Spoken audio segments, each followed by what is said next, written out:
The Raven by Edgar Allan Poe. Read by Amanda of the Main Library. Once upon a midnight dreary, while I pondered, weak and weary, over many a quaint and curious volume of forgotten lore, while I nodded, nearly napping, suddenly there came a tapping, as of someone gently rapping at my chamber door. "'Tis some visitor," I muttered, "tapping at my chamber door. Only this, and nothing more." Ah, distinctly I remember, it was in the bleak December, and each separate dying ember brought its ghost upon the floor. Eagerly I wished the morrow.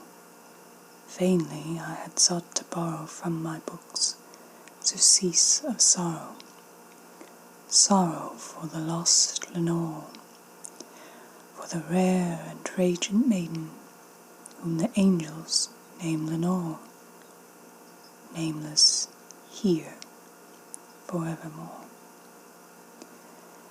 And the silken, sad, uncertain rustling of each purple curtain thrilled me, filled me with fantastic terrors never felt before, so that now, to still the beating of my heart, I stood repeating, "'Tis some visitor entreating entrance at my chamber door, some late visitor entreating entrance at my chamber door. This it is, and nothing more." Presently my soul grew stronger, hesitating then no longer. "Sir," said I, "or madam, truly your forgiveness I implore. But the fact is, I was napping, and so gently you came rapping, and so faintly you came tapping at my chamber door, that I scarce was sure I heard you." Here I opened wide the door. Darkness there, and nothing more. Deep into that darkness peering, long I stood there, wondering, fearing, doubting, dreaming dreams no mortals ever dared to dream before.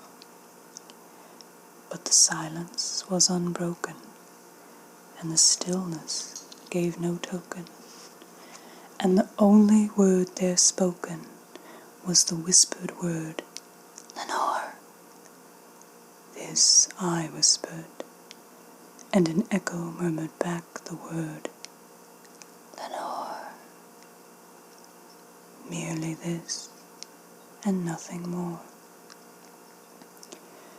Back into the chamber turning, all my soul within me burning, soon again I heard a tapping, something louder than before. "Surely," said I, "surely that is something at my window lattice. Let me see then what thereat is, and this mystery explore. Let my heart be still a moment, and this mystery explore. 'Tis the wind, and nothing more." Open here I flung the shutter, when with many a flirt and flutter in there stepped a stately raven of the saintly days of yore. Not the least obeisance made he, not a minute stopped or stayed he, but with mien of lord or lady perched above my chamber door, perched upon a bust of Pallas just above my chamber door, perched and sat, and nothing more. Then this ebony bird beguiling my sad fancy into smiling, by the grave and stern decorum of the countenance it wore. "Though thy crest be short and shaven, thou," I said, "art sure no craven, ghastly, grim, and ancient raven, wandering from the nightly shore. Tell me what thy lordly name is, on the night's Plutonian shore? Quoth the raven, nevermore. Much I marvelled this ungainly fowl to hear discourse so plainly, though its answer little meaning, little relevancy bore. For we cannot help agreeing that no living human being ever yet was blessed with seeing bird above his chamber door, bird or beast upon the sculptured bust above his chamber door, with such name as nevermore. But the raven, sitting lonely on that placid bust, spoke only that one word, as if his soul in that one word he did outpour. Nothing farther than he uttered, not a feather than he fluttered, till I scarcely more than muttered, other friends have flown before. On the morrow he will leave me, as my hopes have flown before. Then the bird said, nevermore.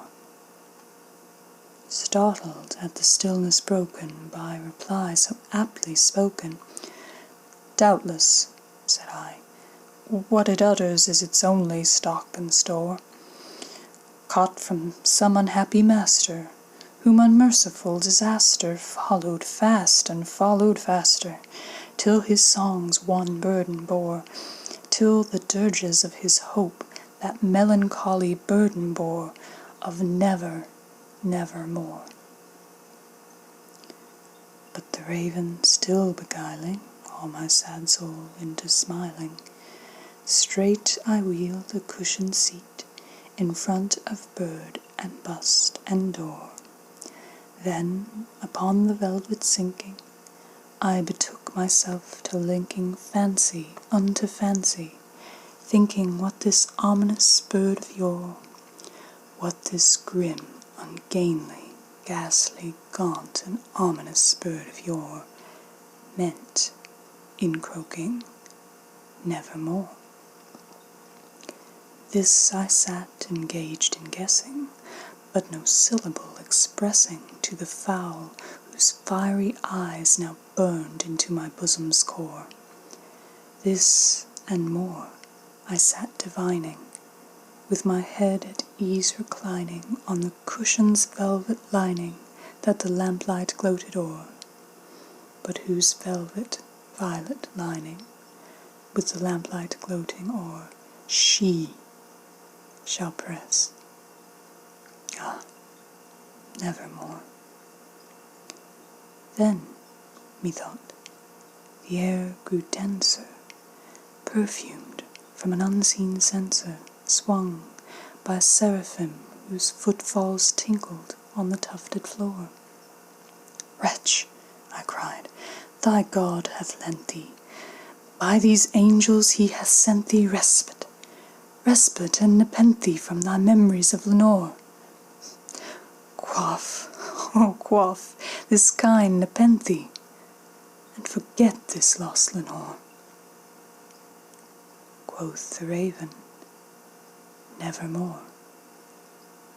Prophet, said I, thing of evil, prophet still if bird or devil, whether tempter sent or whether tempest tossed thee here ashore, desolate, yet all undaunted, on this desert land enchanted, on this home by horror haunted, tell me truly, I implore, is there balm in Gilead? Tell me, I implore. Quoth the raven, nevermore. Prophet, said I, thing of evil, prophet still if bird or devil, by that heaven that bends above us, by that God we both adore, tell this soul with sorrow laden if, within the distant Aidenn, it shall clasp a sainted maiden whom the angels name Lenore, clasp a rare and radiant maiden whom the angels name Lenore. Quoth the raven, nevermore. Be that word our sign of parting, bird or fiend? I shrieked, upstarting. Get thee back into the tempest and the night's Plutonian shore. Leave no black plume of the token of the lie thy soul has spoken. Leave my loneliness unbroken.